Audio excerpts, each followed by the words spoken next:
Battojutsu is the art of cutting with the sword and is closely linked to iaijutsu and kenjutsu.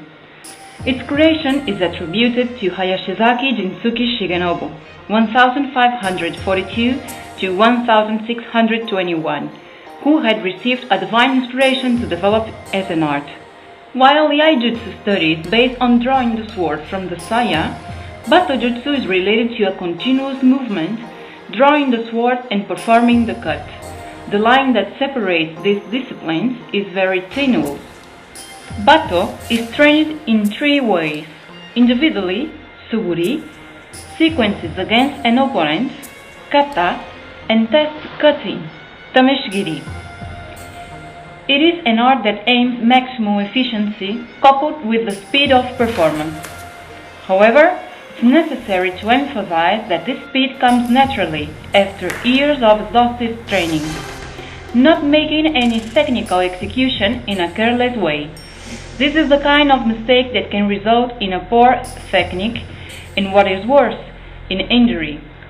First, you must practice slowly and carefully to develop the skill of management. Therefore, start practicing with the yaito, or sword without hamon or cutting edge.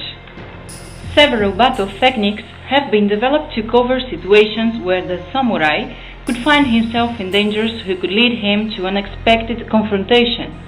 In many cases, this class used to occur far from the battlefield, within the castle or in everyday environments. The technique's perfection that aims to overcome the strength of the opponent requires a more defined knowledge or accuracy on the characterization of the form applied to the sword. A crucial part of the technique that involves the sayabiki is the expressive detail that leads the practitioner to a fast execution.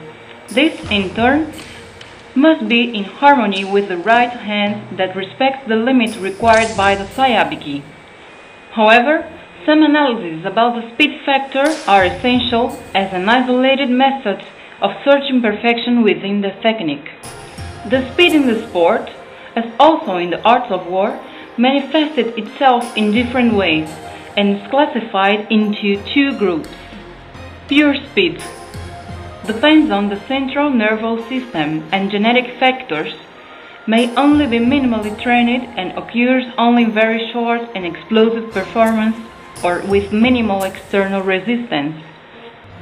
Complex speed.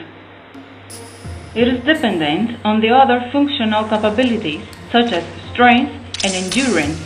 We can say that lays on a limited region between speed and endurance or strength.